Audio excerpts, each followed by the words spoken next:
foli ani wale ɲuman dɔ min ka taa aw ma Mali kɔnɔ ani Mali kɔkan aw minnu matarafalen don Cherifla Jabaramuso la sanga ani wagati aw bisimila ko kura kɛnɛya jamukan kɛnɛ kan jamukan min sigikun ye ka aw kunnafoni ani ka aw la faamuya bana ani bana nacogoyaw la walasa ne ni aw an bɛ se ka an ka ɲɛnamaya kɛ kɛcogo min na ka sɔrɔ a ma kɛ ni gɛlɛya ye a bɛ o cogo la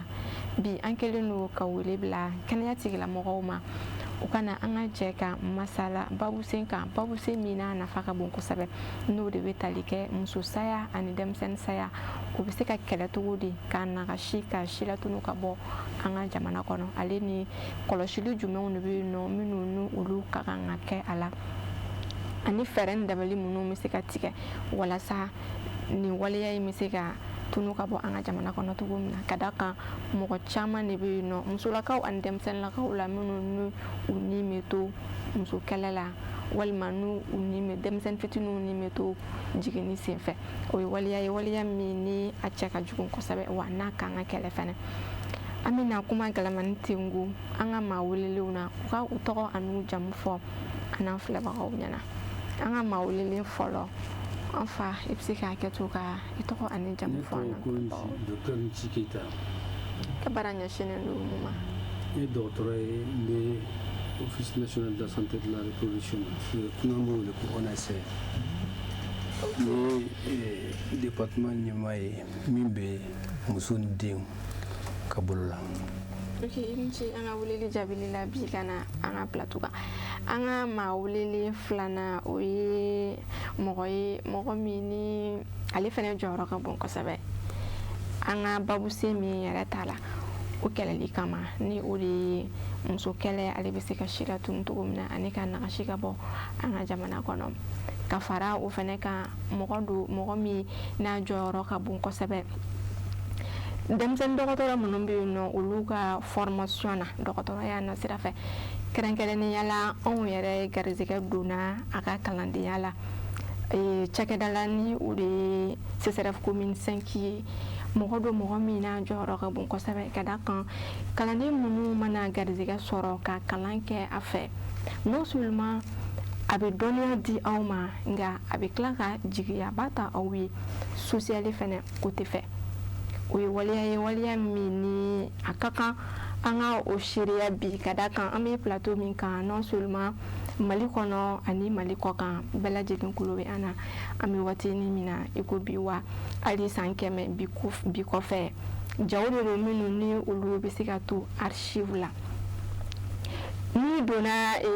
docteur Zou ka bureau kɔnɔ CSRF commune 5 la kuma dɔw la i bɛ yɛrɛ ɲininka est-ce que ale yɛrɛ de ye bureau tigi ya ka da kan mɔgɔ minnu b'a fɛ yen nɔ i tɛ se ka danfara ye ani olu ni ɲɔgɔn cɛ la fɛn o fɛn mana na bureau in kɔnɔ a kɛra dumuni ye a kɛra fɛn o fɛn ye a tɛgɛ tɛ don a la fo k'a sɔrɔ ani aw minnu bɛ yen nɔ aw tɛgɛ ka don a la fɛnɛ wa a jɔyɔrɔ ye fɛn o fɛn ye jigitugu fanfɛla la pour que k'o kɛ aw kalandenw ye a b'o kɛ o bɛ cogo min na banabagatɔw fɛnɛ bɛ ten ka da kan banabagatɔ caman de bɛ yen nɔ minnu ni olu bɛ na furakɛli la a fɛ yen nɔ non seulement a b'u furakɛ a bɛ jigi sigi kumaw f'u ɲɛna des fois même o banabagatɔ dɔw yɛrɛ bɛ taa hali ni ci ye o tɛ sɔrɔ ka fɔ ko kuma tɛ yen ko k'a fɔ ko karisa ko nin minɛ donc olu ye seereyaliw ye ni an ye occasion sɔrɔ a ka kan an k'o fɔ a ɲɛna donc an bɛna kuma di a ma a ka tɔgɔ n'an jamu fɔ a n'an filɛbagaw ye. Ok,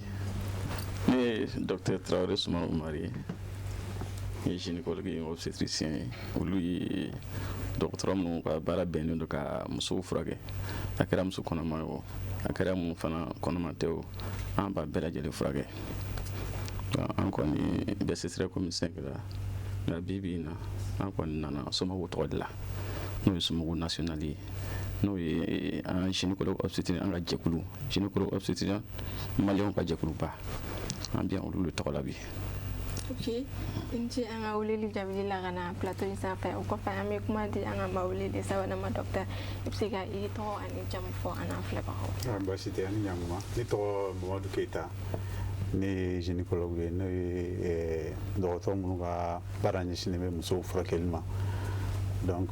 gynécologue ka fara ɲɔgɔn kan tɔn n'a bɛ f'o ma ko SOMAGO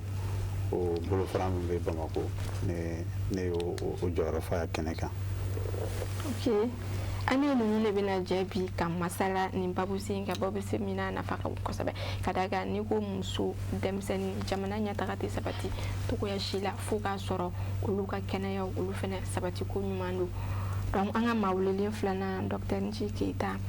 yani an ka don babusen kɔnɔ i bɛ se ka ɲɛfɔli kɛ an ye i bɛ cakɛda min yɛrɛ la ni o ye ONASR ye mun yɛrɛ de don ani jɔyɔrɔ jumɛn de b'a la an ka babusen yɛrɛ o hukumu kɔnɔ. Il faut au Office national de la santé de la reproduction cakɛda don min kɛrɛnkɛrɛnlen don bangeli ɲɛta kɛnɛya bangeli ɲɛta bon an b'a fɔ bangeli kɛnɛya sira fɛ fɛn fɛn bɛ bange kɔnɔna na den ni ba ni den ka sira fɛ baara fɛn fɛn bɛ taa o sira la donc direction de n'o bɛ jɔ n'o ye c'est une direction don min bɛ coordination kɛ o sira fɛ donc ka waleya n'i y'a jateminɛ fɛn fɛn bɛ bange kɔnɔna na muso ni den ka sira fɛ donc an bɛ o hukumu kɔnɔna de la kɛnɛya sira fɛ. Maintenant aw jɔyɔrɔ ye mun de ye muso saya ani denmisɛnnin saya o kɛlɛli la fo ka taa se a kɔlɔsiliw ani fɛɛrɛ ni dabali minnu tigɛli don aw bolo. Bon an jɔyɔrɔ ye min ye ka muso kɛlɛ ka o dɔgɔya muso ka to muso kɛlɛ la vraiment a ka ca anw fɛ Mali la k'o dɔgɔya ani den saya an bɛ se ka fɛɛrɛw de sinsin min bɛ se ka to o bɛ se ka dɔgɔya an ka jamana na donc an jɔyɔrɔba yɛrɛ ye o de ye bon fɛɛrɛ fɛn fɛn bɛ kɛ o sira hukumu kɔnɔna na an bɛ yan o de kama a kɛra formation ya a kɛra kunnafoniya promotion de la santé min b'a to muso ni den bɛ se ka kɛnɛya sɔrɔ a kɛra kunnafoni ye o donc o sira fɛ an jɔyɔrɔ bɛ o bɛɛ la a kɛra sɛgɛsɛgɛli ye o ka ɲinini kɛ o sira la min b'a to kɛnɛya bɛ na du kɔnɔna na donc an jɔyɔrɔ vraiment a bɛ taa o de sira fɛ kosɛbɛ. Ok, Nci i ka nin ɲininkali ninnu jaabili la docteur Sumana Umar Tarawele i bɛ se ka ɲɛfɔli kɛ an ye fɔlɔ somɔgɔw yɛrɛ mun de don ale ni somɔgɔw bɛ ka baara camanw fɛnɛ kɛ walasa muso saya ni denmisɛnnin saya bɛ se ka si latunu ka nagasi cogoya min na ni bɛ se ka i da don fɛnɛ na k'o dɔɔni fɔ an ye. Merci bien i ka nin ɲininkali in na e y'a fɔ ye cogo min na somɔgɔ kɔni ye jɛkulu ye dɔgɔtɔrɔ ka jɛkuluba dɔ de don minnu ka baara bɛnnen don ka musow furakɛ muso ka kɛnɛya sabatili kama a kɛra muso kɔnɔma ye o a kɛra fana ala minnu fana kɔnɔma tɛ o an b'olu bɛɛ lajɛlen de furakɛ maintenant min ye somɔgɔw yɛrɛ jɔyɔrɔ ka bon jamana in kɔnɔ jɔyɔrɔ ka bon kosɛbɛ parce que jamana somɔgɔw ka problème fɔlɔ ye min ye baara fɔlɔ ye min ye o ye ka jamana yɛrɛ dɛmɛ ka muso kɛlɛ ta fanfɛ la muso kɛlɛ ani denmisɛnninw fɛn ninnu na o ye fɔlɔ ye filanan an bɛ recherche kɛ an bɛ formation kɛ vraiment donc an bɛ a fana fɔ ko recherche mun kɛra diɲɛ fantan bɛɛ fɛ ni an bɔra o kalama an bɛna a ta k'a bila an ka ɲɛmɔgɔw kɛrɛfɛ k'a lajɛ u ɲɛkɔrɔ k'a lajɛ n'a sɔrɔ a bɛ se ka don an ka politique nationale de santé la cogo min na parce que o k'a sɔrɔ fana nafa b'a la n'a sɔrɔ a bɛ se k'an muso kisi ani an denmisɛnninw fana ka kisi donc an b'o bila an ka politique nationale de santé la souvent ko jɔyɔrɔ fana n y'a f'i ye muso kɛlɛ kɔni muso saya kɛlɛ kɔni vraiment o y'an ka baara fɔlɔ-fɔlɔ de an denmisɛnnin ta donc o de hukumu kɔnɔna na somɔgɔw yɛrɛ y'a laɲini ka projet dɔ bila sen ko projet Telimani projet Telimani o Telimani je pense peut-être an bɛ segin ka na pour que an ka wala o fana ɲɛsinnen don o kɔni baselen don ka muso vraiment musow protéger ani denmisɛnninw i y'a faamuya b'a la ni an ka jamana fan dun bɛ yen nɔ n'a y'a sɔrɔ dɔgɔtɔrɔw ma ca yɔrɔ la donc peut-être émission kɔnɔna na an bɛna se ka sigi ka na voilà. Nci ka nin kunnafoni ninnu na o kɔfɛ Dr Mamadu Keita i bɛ se ka mun de fɔ an ɲɛna ka da kan e bɛ Somago de kɔnɔ Bamako faaba kɔnɔ donc i bɛ se ka mun de fɔ an ɲɛna Bamako faaba Somago bɛ ka waleya minnu sigi sen kan ani u jɔyɔrɔ ye fɛn min ye walasa ka muso saya ni denmisɛnnin saya nagasi. An b'i fɔ k'i barikada an karamɔgɔ y'a fɔ cogo min na a tɛ tɛmɛ o kan Somago ye gynécologue ka fara ɲɔgɔn kan jɛkulu de ye donc jɛkulu in politique tɔn tɛ association tɛ tɔn sigira ka gynécologue fara ɲɔgɔn kan jango ka se ka furakɛli kɛ an ka baara fɔlɔ o ye furakɛli ye an bɛ baara caman yɛrɛ boloda n'o ye ɲinini ta fanfɛla ye kokura minnu bɛ kɛ diɲɛma fɛ ka na n'u y'an ka jamana kan walasa furakɛli bɛ se ka walankata an ka jamana kɔnɔ cogo cogo okumu kɔnɔna la waati ni waati Somago kɔnɔna la an bɛ tɔn dɔw sigi o tɔn in kɔnɔna la an b'a fɔ ma ko congrès an bɛ se ka diɲɛma wele ka na ɲinini minnu sɔrɔla muso furakɛli hukumu kɔnɔna la ka se k'olu yira diɲɛma la donc ɲinan ta yɛrɛ an y'a kɛ an ka yɛrɛmaya kalo la mun bɔra ko septembre kalo o la an ni denmisɛnnin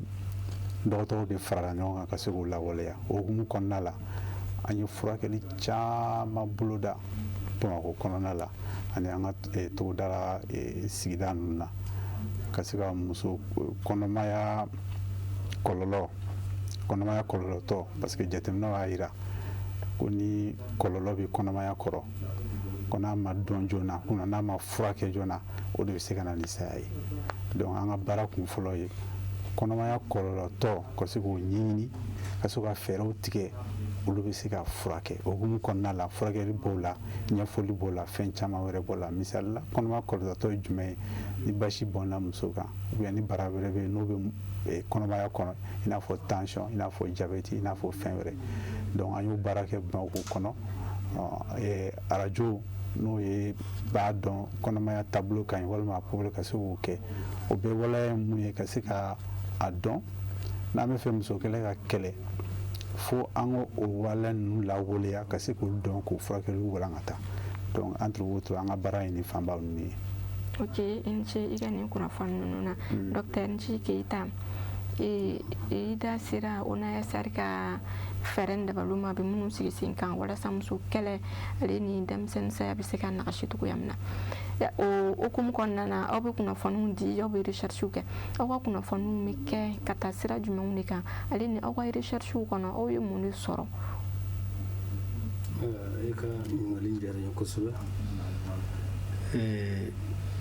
min ye muso kɛlɛ sira ye a yirala k'a fɔ ko fɛɛrɛw caman bɛ yen nɔ n'an bɛ se ka o kunnafoni di a fɛɛrɛ fɔlɔ ye min ye n'o ye bange kɔlɔsi ye ɲɛmaa minnu filɛ nin ye minnu bɛ gynécologue ye olu yɛrɛ bɛ a sɛbɛntiya k'a fɔ ko minnu bɛ bange kɔlɔsi matarafa o ye fɛɛrɛ ɲɛnama ye min b'a to vraiment muso kɛlɛ bɛ dɔgɔya jamana kɔnɔna na o ka bɔ yen nɔ an bɛ mun de kɛla kunnafoni sira fɛ n'an tɛmɛn'o la an bɛ waati min na sisan n'o ye sin bon walima wolonugu bon an bɛ o promotion fana kɛla ka mɔgɔ hakili lajigi mɔgɔw bɛ se ka o kunbɛn cogoya min na mɔgɔw bɛ se ka u yɛrɛ tanga a la cogoya min na ni ala ye mɔgɔ fana garijɛgɛ kɛ a ye u ka boli ka taa dɔgɔtɔrɔso la joona fɛɛrɛ minnu bɛ yen nɔ k'o ɲɛf'u ɲɛna fana donc ni o bɔra yen nɔ an ka ɲɛfɔli bɛ taa mun de kan n'a fɔra ko bangeli o bɛ daminɛ ni peseli fɔlɔ de ye o ka mɔgɔw bila sira peseli la u ka peseli matarafa peseli kɔnɔna na tamasiyɛn minnu b'a to u bɛ se ka boli ka taa dɔgɔtɔrɔso la ka ɲɛfɔli k'o la o sira fɛ kosɛbɛ o fana y'an ka baara dɔ ye donc kunnafoni sira bɛɛ la an bɛ se ka kunnafoni lase cogoya min na ka ɲɛfɔli kɛ mais n'an ye jateminɛ kɛ lɔgɔkun an ka i yɛrɛ ka thème bɛ min kan prévention ka kunbɛli kɛ min b'a to muso kelen bɛ dɔgɔya an fɛ yen lɔgɔkun an bɛ jateminɛ de kɛ hakɛ min kɛra jamana kɔnɔna na ka ɲɛfɔli k'o la minisiri kunda minisiriso la olu fana b'an bilasira fɛɛrɛ minnu an kan ka fɛɛrɛ minnu fana kɛ pour que ka se ka o waleya lɔgɔkun kɔnɔna na muso ntanya bɛ kɛ yɔrɔ min na mun de kɛra kun ye fɛɛrɛ minnu kan ka kɛ donc formation minnu kan ka kɛ walima an kan ka dɛmɛ minnu las'u ma pour que o tanga donc an bɛ t'o sira fɛ donc kunnafoni sira la kɔni an bɛ taa o de sira la kosɛbɛ. ok o b'a yira k'a fɔ ko mɔgɔ mɔgɔ i bɛ bɔnɛ ɲini na muso walima denmisɛnnin dɔgɔkun o dɔgɔkun o kibaruyaw olu bɛ se aw ma yalima i bɛ se ka ɲɛfɔli kɛ an ye dɔgɔkun kɔnɔ muso joli ou bien denmisɛnnin joli ɲɔgɔnna bɛ se ka bɔnɛ a nin na. bon an bɛ se ka hakɛ dɔ de fɔ n'an ye san jateminɛ lɔgɔkun kɔnɔ an bɛ se ka fɔ ka taa muso 8 walima muso 10 na lɔgɔkun ça c'est une moyenne don dɔ la waati dɔ la a bɛ se ka kɛ muso 6 ye waati dɔ la a bɛ se ka fɔ muso 18 na lɔgɔkun tɛmɛna an tun bɛ 18 na mais o dara lɔgɔkun min na mais n'i y'a fara ɲɔgɔn kan en moyenne vraiment c'est entre 8 et 10 donc o bɛ tali kɛ o ka bɔ yen nɔ denyɛrɛnin saya vraiment o kɔni ka ca kosɛbɛ an fɛ maintenant une moyenne de 100-120 lɔgɔkun a caman bɛ yen nɔ min ni nin tɛna mais minnu ni bɛ na mais o tɛ tile 2 kɛ donc olu fana ka ca la kosɛbɛ voilà. maintenant o kunnafoni ninnu bɛ tali kɛ Bamako faba dɔrɔn de kan. Mali fan bɛɛ. Mali fan bɛɛ. ok aw ka o kunnafoni ninnu dili ni o recherche ninnu minnu ni aw b'olu sigi sen kan yalima est ce que aw ye nɔgɔya la wa a bɛ ka résultat ɲuman di pour que dɔ bɛ se ka bɔ nin waleya in na. kosɛbɛ an bɛ kunnafoni lase n'an ye jateminɛ kɛ jateminɛ an b'u la kunnafoni u kan ka fɛɛrɛ min ta bon a caman na fana an bɛ plaidoyer kɛ pour que u ka se ka dɛmɛ k'u bilasira k'u former o b'a to an ye nɔ caman y'a la kosɛbɛ n'an ye jateminɛ kɛ surveillance de décès maternel Mali y'a kɛrɛnkɛrɛnya ka sɛbɛnciya 2017 de kɔnɔna na san 2000 ani 17 k'a ta waati la o ni sisan cɛ waati lɔgɔkun an bɛ kunnafoni fɔ ni san banna an bɛ jatebɔ kɛ ka mɔgɔw wele ka ɲɛfɔli kɛ la tuma dɔ la yɛrɛ an b'a publier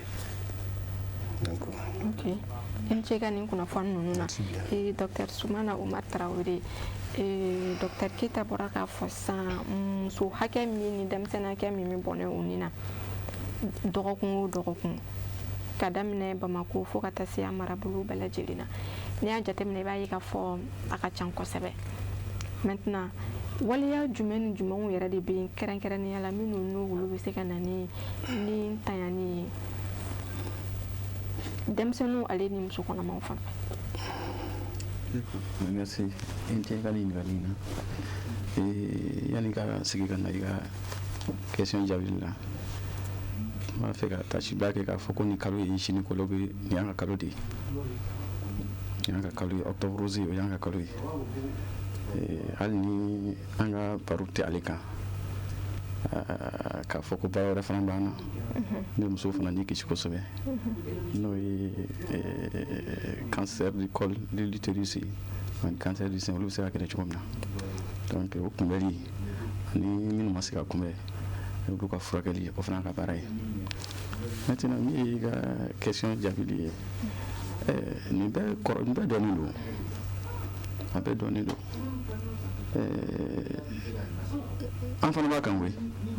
an b'a kan ministère b'a kan ONASR b'a kan an ka direction bɛɛ b'a kan mais a ma nɔgɔ de jamana ka bon ni samiya yɛrɛ sirako b'a la donc an ka muso sa n'a ka denmisɛnnin saya n'an ko an ka a fara ka pewu latigɛ a caman bɛ yen basibɔn de ka ca a la an b'a fɔ o ma ko hémorragie hakili ale de bɛna première position na i y'a faamu mais ni hémorragie yɛrɛ ale fana bɛ se ka kunbɛn o dabali bɛɛ latigɛlen don jamana faamaw fɛ an ka ministère de la santé direction générale ONASR a bɛɛ dɔnnen don donc sisan peut-être fo an k'a lajɛ kun min y'a to problème bɛ ka an tɛ ka se ka problème sɔrɔ ale la sisan ni hémorragie fana n'an jateminɛ k'a fɔ ko karisa ni karisa ni ala ye nin ma jigin a bɛ se ka basi bɛ se ka bɔn a kan donc furaw b'a bolo min bɛ se ka kunbɛn e yɛrɛ bɛ caman dɔn o la a faamu o kɛlen kɔfɛ ni muso jiginna n'i taara bila an t'u bila so dɔ kɔnɔ an b'a fɔ salle de surveillance k'u lajɛ minnu jiginna parce que jiginni t'a bannen dɛ ni jiginni kɛra ka ban ne bɛ o de gɛlɛma ye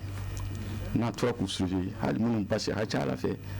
minnu bɛ basi bɔn daminɛ minnu fɛ a ka ca ala fɛ an ka se ka kunbɛn joona k'a sɔrɔ a ma taa ɲɛ donc mais o kɔrɔ mɔgɔ kelen man ka jiginni kɛ ni mɔgɔ kelen bɛ salle d'accouchement na jiginniso kɔnɔ a ka gɛlɛn ni hémorragie wulila a ka gɛlɛn i ka se k'a kunbɛn o ka gɛlɛn kosɛbɛ filanan an b'a fɔ min ma ko infection alhamdulillah bi caman bɔra la parce que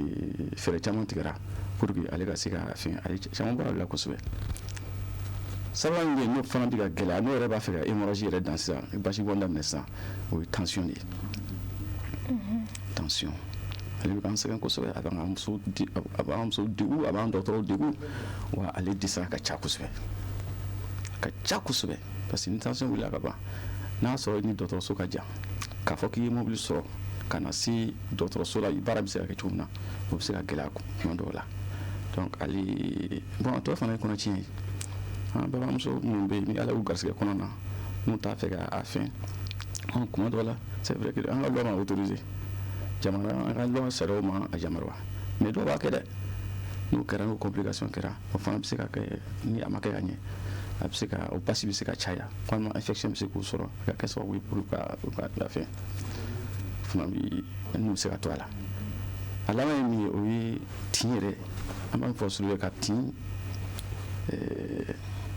ka surveillance kɛ ne kan k'a faamu bon jamana fana ye o latigɛw kɛ u kan ka minɛn dɔ d'a ma an b'a fɔ o ma ko partogramme bien guide de surveillance du travail d'accouchement o b'an bolo min b'a essayer min b'a permettre k'a fɔ ko tin bɛ ka gɛlɛya ni tin bɛ gɛlɛya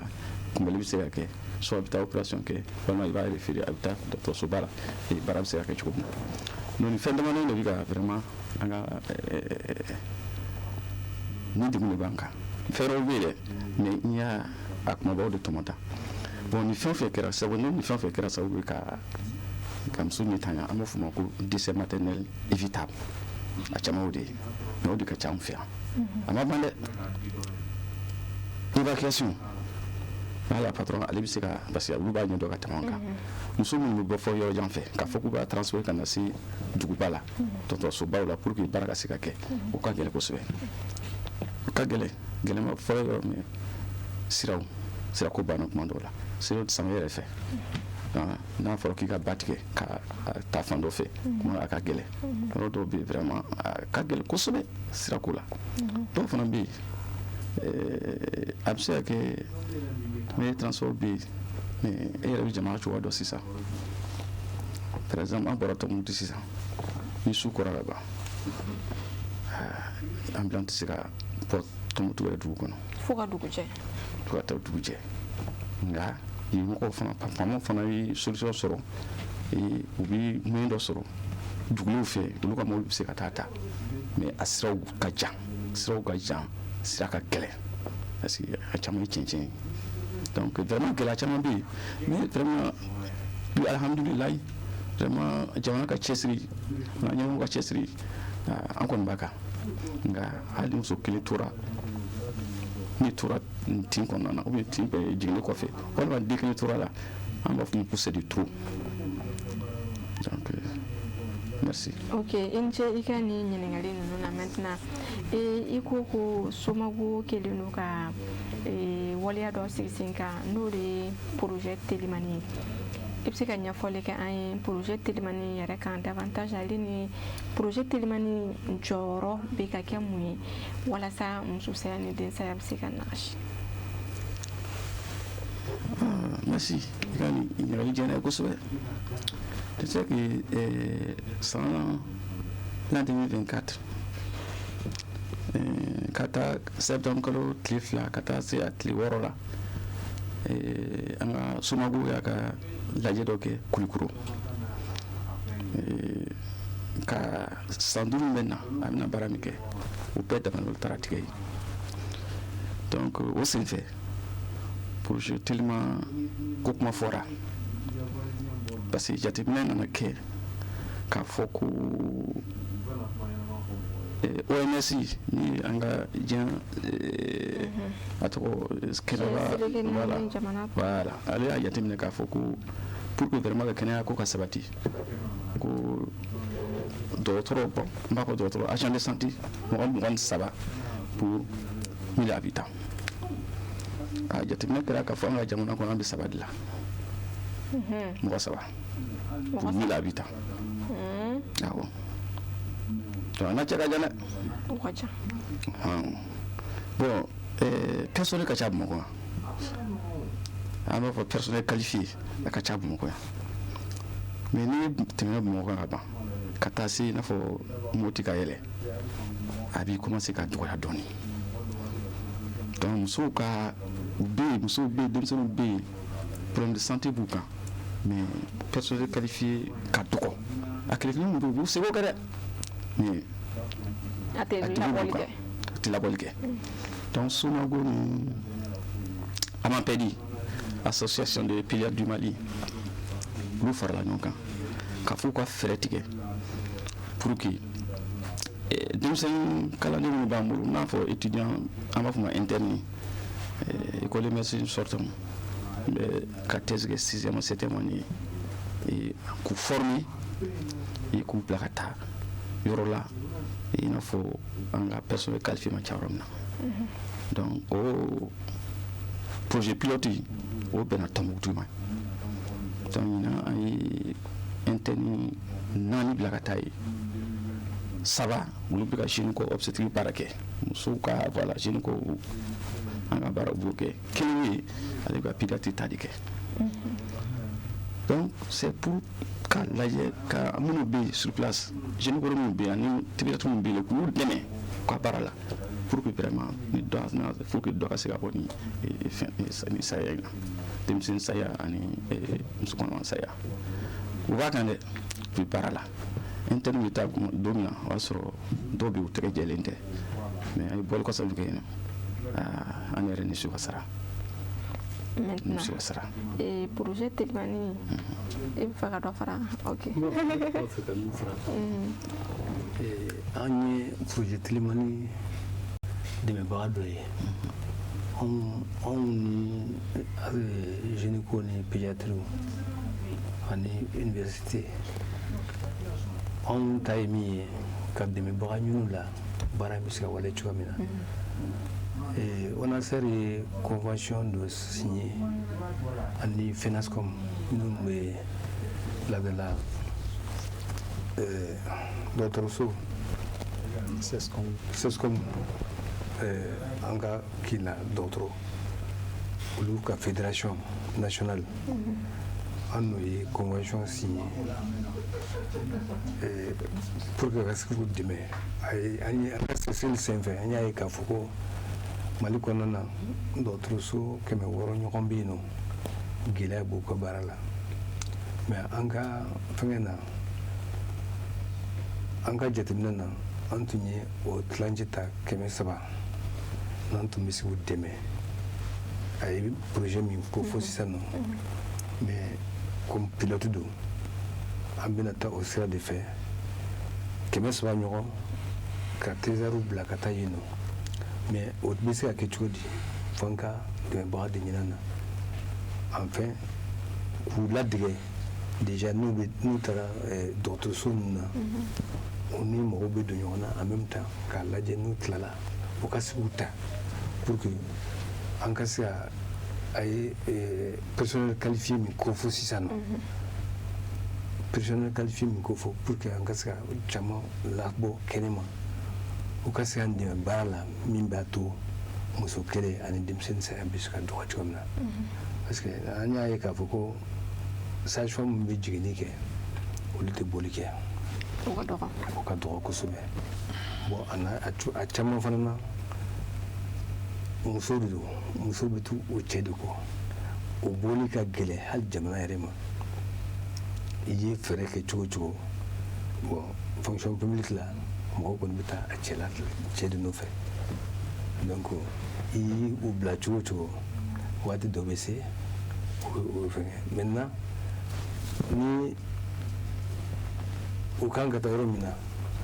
a caman ye burusi kɔnɔna ye ni mɔgɔ tɛ yen min bɛ se ka kɛ n'an sera ka nin fɛɛrɛ in sigi sen kan a b'a to an bɛ caman bɔ o baara la n tun b'a fɛ k'o de fara kan. Ok, maintenant le professeur da sera kuma dɔ ma n'o ye évacuation kɛcogoyaw ye yalima mun de b'i bolo ka fara o kan banabagatɔ ka bɔ so ka kɛnɛyaso la sɔrɔ walima ka bɔ kɛnɛyaso dɔ la ka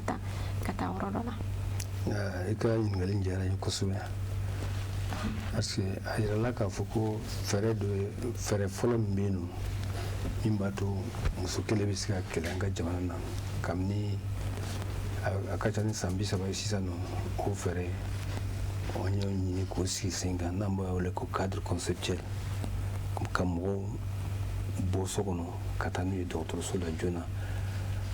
u bɛ taa cogo di ka fɛɛrɛ sigi sen kan k'u lase dɔgɔtɔrɔso ma maintenant n'i ye jateminɛ kɛ muso kɛlɛ muso bɛ ntanya fɛɛrɛ 3 de bɛ yen nɔ min b'a to a bɛ ntanya joona a fɔlɔ muso tɛ bɔ so kɔnɔ ka dɔgɔtɔrɔso mɔgɔw tɛ u bolo bɔ muso kan k'a bila ka taa dɔgɔtɔrɔso la a wagati la o y'a fɔlɔ ye filanan o ye n'a bɔra dɔgɔtɔrɔso la a donna k'a fɔ ko a tɛ se ka jigin yan nɔ fo ka taa yɔrɔ la a bɛ se ka opérer mobili de kan k'o ɲini i y'a faamu ni mobili tɛ yen nɔ baara bɛ kɛ cogo di sabanan dɔgɔtɔrɔso kɔnɔna na mɔgɔ bɛrɛ tɛ yen nɔ walima décision ta waati donc o ye troisième fɛngɛ ye i y'a faamu maintenant kabini n y'a san 30 ni kɔ ye mali ye fɛɛrɛ bila sira kan ka fɛɛrɛba kɛ ɲɔgɔn ye ba de kɛra mɔgɔw bɛ se ka système organiser cogo min na donc ka gafe bila jamana yɔrɔ bɛɛ la bɛɛ bɛ se ka gafe lajɛ ne bɛ se ka taa kɛ cogoya jumɛn na min bɛ se ka kɛ bamakɔ o ni min bɛ kɛ nord la o tɛ kelen ye donc bɛɛ ka sigida la i bɛ mɔgɔw dalajɛ n ye sigida dɔgɔtɔrɔso ko fɔ asako ni acteurs min bɛ yen nɔ maires ni conseil de cercle min bɛ yen nɔ olu bɛɛ de kan ka fara ɲɔgɔn kan mɔgɔw ka dɛmɛ sira de don an b'an bolo fara ɲɔgɔn kan cogo di ka nin nɔgɔya donc cadre kɔnɔna na a organisé len don ambulance bɛ tuma dɔ la carburant de tɛ yen nɔ jamana bɛ fɛn dɔ ta n'o ye ambulance ni entretien ni fɛn caman ye maintenant tɔw an bɛ mun de ɲini u fɛ u k'an dɛmɛ ka essence k'a la ka mɔgɔw ladanti joona donc kabini waati jan o bilalen bɛ sen kan o tɛ ka se ka kɛ a bɛ kan ka kɛ la a bɛ kan ka kɛ la sisan yɛrɛ an bɛ kan ka a ɲini san 30 kɔfɛ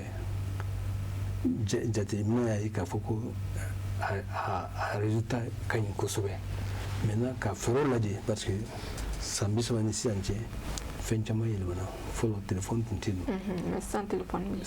téléphone bɛ yen fɔlɔ a tun bɛ daminɛ tuma min na araki dɔrɔn tun don donc sisan téléphone bɛ yen nɔ donc an k'a ɲini ka cadre kura dilan u bɛ kan ka cadre kɔrɔlen sɛgɛsɛgɛ o donna nata na n'o jaabi bɔra an bɛ jama wele an bɛ se ka cadre kura in bila sen kɛ cogoya jumɛn na an bɛ n'o fana jateminɛ. Ok, je ka nin kunnafoni na professeur Soumana Oumar Traoré. Projet Telimani sigilen sen kan ka daminɛ o don ka na an bɛ donni min na i ko bi a sera ka na ni yɛlɛmaba jumɛnw de ye walasa ka dɔ bɔ muso saya ni denmisɛnnin saya. Ok, merci bien. Yani ka nin question jaabi n'i y'a ye ko projet dɔ de bɛ ka financer donc an ka projet pilote in hakili la miiri de bɛ ka an dɛmɛ a la an y'a faamu donc o de kɛra sababu ye ka internet bila ka taa Tɔnbukutu u bɛ ka ɲɛmɔgɔw dɛmɛ u ka baara la u bɛ ka profiter k'u ka thèse kɛ hakili la u yɛrɛ bɛ tila le 31 octobre mais u bɛ segin ka na Bamakɔ le 6 novembre n'u ka thèse finalisé a y'a fɔ cogo min c'est important Mali yɛrɛ ma d'u dɔw ye dɔw yɛrɛ k'u bɛ segin ka taa ye donc ça veut dire déjà c'est important. C'est sûr que nous avons un peu nous sommes au Sénégal, tatoué. Parce que nous avons une intégration qui est vraiment là, comme c'est vrai, beaucoup tué. Parce que tellement que nous avons sauvé. Nous avons parlé de nous, nous avons organisé tout le monde, nous avons tout. Internet piraterie. Allez créer l'IB, faisons fonctionner le piraterie. Parce que l'hôpital est piraterie. Non, allez capable de faire administration. Voilà, à Kagele. Donc, ancien internet au de piraterie. Mais internet à la fralika. Ah non. Vraiment, on veut pas là. On veut pas là. Nous, on est en train de se retard là. Nous, on est là. Il pourrait tuer. Ni ma suis docteur sur ni ma suis hôpital la bi ou si c'est là on a bi si c'est comme Bela Frani c'est comme donc vous le ko gela buka donc on veut docteur sur donc enfin la juta ka tu ko musra mako il tar mu kera amo comme le la sona donc bi joro bad la au lieu de ka c'est un beke ça c'est vrai mais c'est chef au cours depuis non na mu sera c'est vrai na ali ba administration là donc on le ba beke on le ba beke ça d'action fana kɛrɛfɛ tɛ sa fɛn bɛ baara kɛ ɲɔgɔn fɛ k'a fɔ k'i taara so i la ka na se non o bɛ yen ni gɛlɛya bɛ yen o b'a détecter ɲɔgɔn fɛ o ye ba prise en charge kɛ ɲɔgɔn fɛ donc vraiment an bɛ se k'a fɔ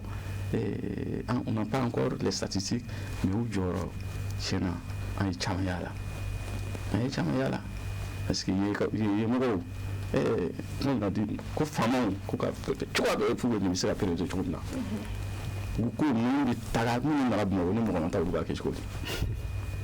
Donc vraiment c'est pour dire que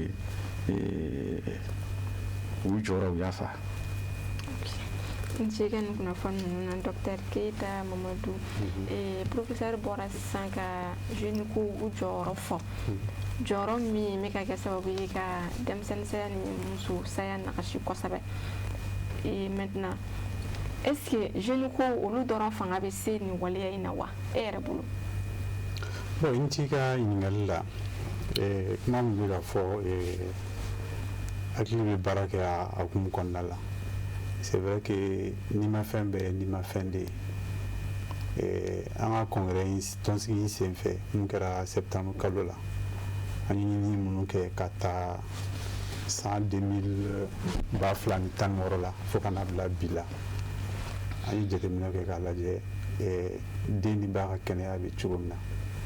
an bɔra waleya minnu kan o de ye k'a fɔ ko muso kɛlɛ halisa n'a ka ca mais camanba de bɔra la ka da mun kan faso a ye baarakɛminɛn minnu sigi sen kan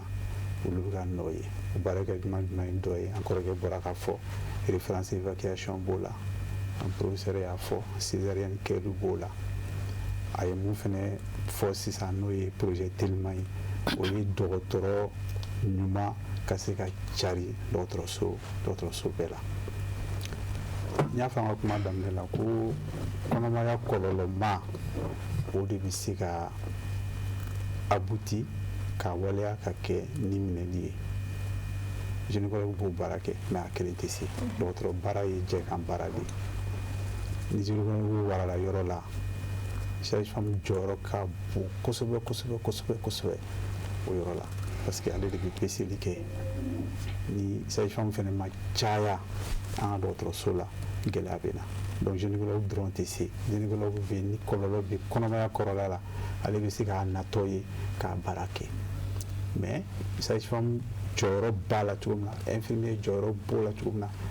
muso kɛlɛ yɛrɛ dɔgɔtɔrɔ yɛrɛ dɔrɔn tɛ se an kɔrɔkɛ y'a fɔ kunnafoni ɲuman dili b'a la parce que dɔgɔtɔrɔ bɛ furakɛli kɛ an ka jateminɛw fana y'a jira ko fɛn caman wɛrɛ bɛ yen olu bɛ se ka na ni nin bɔ ka sɔrɔ hali dɔgɔtɔrɔ bana yɛrɛ tɛ misali la an y'a fɔ ko pour que kɔnɔmaya kɔlɔlɔ ka dɔn il faut que muso ka peseli matarafa peseli matarafabaliya o bɛ se ka na ni kɔlɔlɔ ye misali la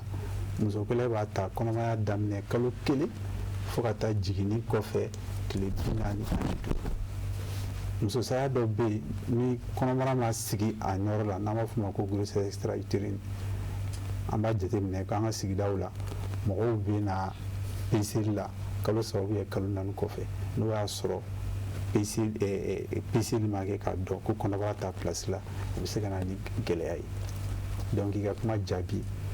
gynécologue jɔyɔrɔ b'a la dɔgɔtɔrɔ bɛɛ jɔyɔrɔ b'a la a y'a fɔ association de santé communautaire an ka sigidala mɔgɔ jɔyɔrɔ da la muso kelen ye bɛɛ lajɛlen kungo de tant que o de ma kɛ an tɛ se ka matarafa donc faut que bɛɛ de ka bolo fara ɲɔgɔn kan dɔgɔtɔrɔ ani mun tɛ dɔgɔtɔrɔ ye pour que ka muso ka kɛnɛya sabati n bɛ fɛ k'o de fɔ o yɔrɔ la. Ok, n ce i ka nin kunnafoni ninnu na docteur Nci Keyita i ka kuma la i da sera a ma k'a fɔ ko mɔgɔ ka dɔgɔ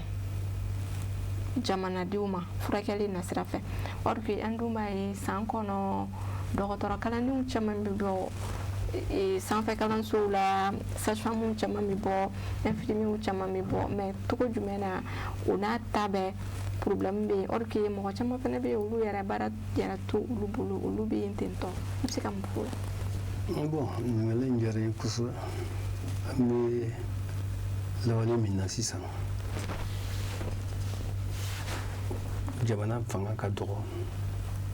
mɔgɔba ta ma san o san mɔgɔ hakɛ dɔ bɛ don fonction publique la min bɛ don o de ka dɔgɔ kosɛbɛ san kɔnɔna na i b'a sɔrɔ 200 mais e y'a fɔ cogoya min na san kɔnɔ mɔgɔ 3,000 ɲɔgɔn bɛ se ka bɔ mais jamana se ye min ye waati min na a b'o de ta ni se waati sɔrɔ cogoya min na n'o tɛ an ka état généraux la a tun yɛrɛ la k'a fɔ ko san 5 kɔnɔna min bɛ nalen san o san n'an sera ka mɔgɔ 3,000 ta o de b'a to an bɛ se ka déficit min bɛ yen nɔ wo min bɛ yen nɔ k'o datugu mais ni wari hakɛ min bɛ yen n'o tɛ se k'o ta wari hakɛ min bɛ yen san kɔnɔna na o de bɛ ta ka mɔgɔ hakɛ ta n'a ta o ta jamana bɛ mɔgɔw recruter mais ɲɛ b'a la k'a fɔ ko an dɛmɛbaga dɔw b'an dɛmɛna fana n'o ye partenaire ye tuma dɔw la olu bɛ mɔgɔw dɔw recruter k'o bila an bolo kan o bɛ se ka san 2 san 1 san 2 san 3 kɛ an fɛ kɛnɛya tɔn minnu fana b'an kɛrɛfɛ an ni minnu bɛ baara kɛ ɲɔgɔn kan olu fana bɛ mɔgɔ caman ladon u ka sɔrɔ n'u sɔrɔ ye boli kɛ olu fana bɛ se ka recrutement kɛ parce que projet dɔ tun b'an bolo n'an tun b'a wele ko EBR kɔnɔna na a yɛrɛ la k'a fɔ ko mɔgɔ caman sera ka don olu sera ka mɔgɔ caman don bon o de yɛrɛ de y'a to an hakili taara ni o sera ka sinsin an fɛ yen kɛnɛya tɔn ninnu bɛ se ka étudiant minnu bɛ tilala sisan nɔ minnu taar'u ka stage kɛ olu fɛ yen nɔ n'u bɛ se k'u ta baara la o b'a to an bɛ se ka caman bɔ an bɛ se ka caman bɔ déficit na mɔgɔ dɛsɛ min bɛ an ka sigidaw la kɛnɛya ko la donc tun b'a fɛ ka nin de fara kan. Ok, i ni ce ka nin kunnafoni na wagati koron kama yalima kuma laban jumɛn b'i bolo? Bon, min ye muso kelen ni denmisɛnnin saya kunbɛli ye an b'a baara la. An ka baara ye jumɛn ye? Ka fɛɛrɛw sigi sen kan. An ye muso kelen ko fɔ yan nɔ, mais denmisɛnnin saya a fanba ye jumɛn de ye? Den bɛ na la, fiɲɛ bɛ tigɛ a la, a kun a jɔnjɔn fɔlɔ ye de ye. Donc ka minɛn ɲini k'o bila dɔgɔtɔrɔso la n'an b'a wele ko oxygène min bɛ se ka to u bɛ se ka fiɲɛ sɔrɔ. An ka baara b'o bolo kan. Mali kabini san 2 sisan nɔ usine dɔw bɛ kan ka sigi comme n terikɛ y'a fɔ cogoya min na. Minɛn kuraw bɛ kan ka don an fɛ yen min b'a to an bɛ se ka baara caman bɔ muso kelen nin fɛn in na. Maintenant i ko kuma lasurunyana an bɛ weleweleda de kɛ mɔgɔw ye jama ye sisan nɔ ko bolo kelen tɛ bolodangan kelen tɛ bɛlɛ ta. Bolodangan kelen tɛ bɛlɛ ta. I y'a faamu? An bɛ baara la cogo o cogo an k'an fanga fara ɲɔgɔn kan min b'a to muso kelen bɛ se ka dɔgɔya an fɛ. O bɛ na ni mun de ye? Baara fɛn fɛn bɛ kan ka kɛ la tan nɔ an ka vraiment an k'an fanga fara ɲɔgɔn kan. Jamana kelen tɛ se ka kɛ, an bɛɛ kan k'an fanga de fara ɲɔgɔn kan ka jamana dɛmɛ ko la. O b'a to an bɛ se ka se baara in na. Ok, i ni ce i ka nin kunnafoni ninnu na. Professeur Sumana Umar Traoré, i ka kumakan laban na i bɛ se ka mun de fɔ an ɲɛna ka d'a kan ni ye mɔgɔ caman bɛ yen nɔ peut-être faamuyalibaliya kama a bɛ k'olu kɔnɔ k'a fɔ ko muso o muso n'u bɛ bɔnɛ nin na walima den o den bɛ bɔnɛ nin na kɛnɛyaso la o bɛɛ ye kɛnɛya tigilamɔgɔw nɔ ye. Kumakan laban na i bɛ se ka mun de fɔ olu ɲɛna? O ye filiba de ye o. O ye filiba de ye. Ni kasara n'a kɛra an yɛrɛ bolo an parents ka hakɛ to dɛ. An bɛ se ka a dimi b'an yɛrɛ kan a ka bon kojugu olu tɛ se k'o dɔn. Seko dɔ dɛ. Musow ni bɛ tɔn bolo an dɛsɛra de. Diw fana kɛrɛfɛ bɛ n'an dɛsɛra de. Sinon a mana kɛ a ka kan bolo dɛ. U ka na joona joona ka na dɔgɔtɔrɔsow la. A y'a fɔ a bɛ daminɛ peseli la. Ko na peseli la. N'i ye peseli matarafa ka ɲɛ fɛn caman bɛ yen bɛ se ka kunbɛn o. Ni tin daminɛna fana mɔgɔw kana to so kɔnɔ. U b'a fɔ ko n'i tora so kɔnɔ kojugu ko n'i nana dɔgɔtɔrɔso la joona ko bi y'a ye. Donc ni tin wulila dɔrɔn u ka na. Kɔnɔdimi kɔni n'a kɔnɔdimi tin wulila u ka na dɔgɔtɔrɔso la. Hali ni ji bɔnna ni kɔnɔ min dimi n'a dɔgɔtɔrɔso la. Donc minnu b'a fɔ ko n bɛ to so fɔlɔ ka dɔ kɛ so parce que ni nana joona kɛnɛyaso la ko n bɛ sɛgɛn. Donc u b'a jira k'a fɔ o waleya in man ka kɛ. O man ka kɛ. An bɛ kuma dɔw bɛ jigin so kɔnɔ u bɛ jigin taxi kɔnɔ u bɛ jigin fɛn kɔnɔ dugukolo bɛ s'a ma o b'a sɔrɔ basi bɔnna k'u kɛɲɛ. Donc n'a sera yɔrɔ dɔ la sanko ka gɛlɛn an fɛ bi in na. Donc mɔgɔw kana joona dɔgɔtɔrɔso la. I ka kumakan laban. Fana kɛra foli n t'a dɔn n bɛna tugu kelen kɛ parce que a ka di an ka foli kɛ parce que a bɛ nin yaaraba in na n'an ma mɔgɔw fo a ma ɲi donc i b'o temps d'a ma donc vraiment ni lajɛ ni vraiment a diyara n ye kosɛbɛ an b'a daminɛ ka chirurgie fo fɔlɔ parce que a bɛ kɛra sababu ye an ka na exprimer en public donc foli vraiment an b'aw fo ka waleɲuman dɔn an bɛ an ka ministère fana fo. Ministère de la Santé et du Développement social k'u fo kosɛbɛ k'u waleɲuman dɔn. N'an bɔra yen an bɛ jɛn direction générale de la santé la ka n'an ka ONASR la ONASR ɲɛmaaw n'o y'an kɔrɔkɛ ye a n'an ka maître ye n'o bɛ yan n'o ye Ji ye docteur Ji Keyita k'u ci u ka baara la. N'olu tɛ Somago ni a ma bɛɛ tɛ se ka foyi kɛ donc u bɛ k'an dɛmɛ kosɛbɛ. Parce que olu fana bɛ an ni sanfɛ lajɛ n'a nana a tugu olu de b'a bɛɛ ɲɛnabɔ pour que an ka se ka an ka projet ka se ka sira sɔrɔ partenaire olu de b'a ɲini donc vraiment k'u ni ce o ni bara ye an bɛ sokanko yɛrɛ ɲumanw fɔ an tɛna mɔgɔ tɔgɔ fɔ ani an ka pɛdi ɲɛmaw ani u ka bureau k'u bɛɛ ni ce k'u ni bara ye an bɛ an ka patron fana fɔ maître ba an ka maître baw an tɛna mɔgɔ tɔgɔ fɔ mais bɛɛ b'i yɛrɛ dɔn a la an ka maître minnu bɛ retraite la o minnu ma taa retraite la fɔlɔ hali ala k'an kisi minnu fana taara fan dɔ de fɛ u bɛɛ ka foli b'an bolo an ka fɔ projet tellement mɔgɔw k'u fo ka miiri mɔgɔw fo k'u waleɲuman dɔn i y'a faamu an bɛna se Tɔnbukutu ma Tɔnbukutu préfet n'an taara a tɛ sɔn an ka sigi parce que yanni an ka se a bɛ annoncé a ye n'a ko an bɛna sira a ko na o ka don a ye to dɔgɔtɔrɔw ka don a ko an ma ko an k'an jija an bɛ nin nin ta a kana jɔ ils sont disponibles siyɔrɔ ko a dumuni ko ni fɛn ninnu vraiment pour que ka se k'u la population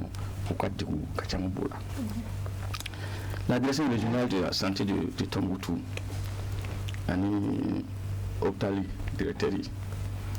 an ye tako 2 kɛ supervision 2 juillet ani septembre encore an ma dumuni san dumuni ma tigɛ a la donc o ni ce ni bara ye siyɔrɔ ko u b'o bɛɛ garanti donc an ka foli fana bɛ vraiment de baarakɛlaw ni hôpital o CCRF ani SESCOM Binafradi SOSCOM Binafradi antenne olu ka MD médecin DTC SESCOM DTC a y'a ka so labila antenne b'ale ka tigɛ so kɔnɔ parce que ale ye ka ye u ye so jɔ a tɔgɔ la ale tun ma occupé donc interne hali ne ka laban in na ne ni interne bɛɛ tun bɛ ɲɔgɔn kɛrɛfɛ ka d'a kan an tun bɛ baara kɛ ɲɔgɔn fɛ sufɛ ka thèse kan tant an bɛ SESCOM CCRF président fɛn fo médecin chef n'a fana taara ale tɛ sigi a jɔ a b'an kunna cogo min na mais il est très content n'a ko an bɛ taa a ko a ma se dɛ a ye dɔɔnin kɛ parce que an bɛ ka min a b'a dɔn donc vraiment an b'u bɛɛ lajɛlen fo ka interne fo a daminɛ a ma nɔgɔ dɛ mɔgɔ si tun t'a fɛ ka taa yen kelen yɛrɛ ye nin ka ye o ka ye a taara fɔ ko a bɛ taa don min na a fa a tɔnɔ ko a kana taa mais bi na ale yɛrɛ ale ko ale bɛ to yen non mɔgɔ si tɛ to yen parce que an ye ni projet ye min signé ça prend fin le 31 octobre n'aw nana n'a yɛrɛ ko a bɛ segin ka taa a bɛ segin ka taa yɛrɛ tɔgɔ la c'est pour dire que vraiment ɲɛ ko vraiment an bɛ bɛɛ lajɛlen fo comme petit frère fo i ka grand frère fo k'i yɛrɛ fo i ka baara la i bɛ ka mɛn k'i ɲɛ tan c'est très bien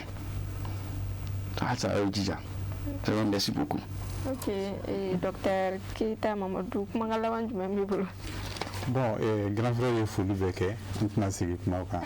ne bɛ kuma laban ni i yɛrɛ foli ye ani ka dugawu kɛ i ka jɛmu kan i y'a dabɔ mun kama k'an da don muso kelen la yarabi ala ka sababu d'a ma ka weleweleda kɛ ka se bɛɛ lajɛlen ma u ka an dɛmɛ bisili matarafali la ni jiginni kɛra fɛnɛ mɔgɔw ka lajɛli min kɛ jiginni kɔfɛ k'o matarafa k'u hakili to denyɛrɛninw na k'a fɔ bɛɛ ye ko muso kɛlɛ bi dɔgɔtɔrɔ dɔrɔn kungo tɛ donc bɛɛ ka an dɛmɛ ka fara an kan walasa a bɛ se ka kɛ souvenir mauvais ye an bɛɛ lajɛlen ma yarabi ala ka sababu d'an bɛɛ lajɛlen ma. Ok, aw ni ce an ka weleli jaabi la ka foli lase Dr Nabi Ibrahim Magan Jakite ma ale de nana an ka professeur bila bi ni fɛnɛ de bɛ dansigi an ka bi jamukan na aw ni ce aw ka ɲuman dali la a k'an bɛn siɲɛ wɛrɛ.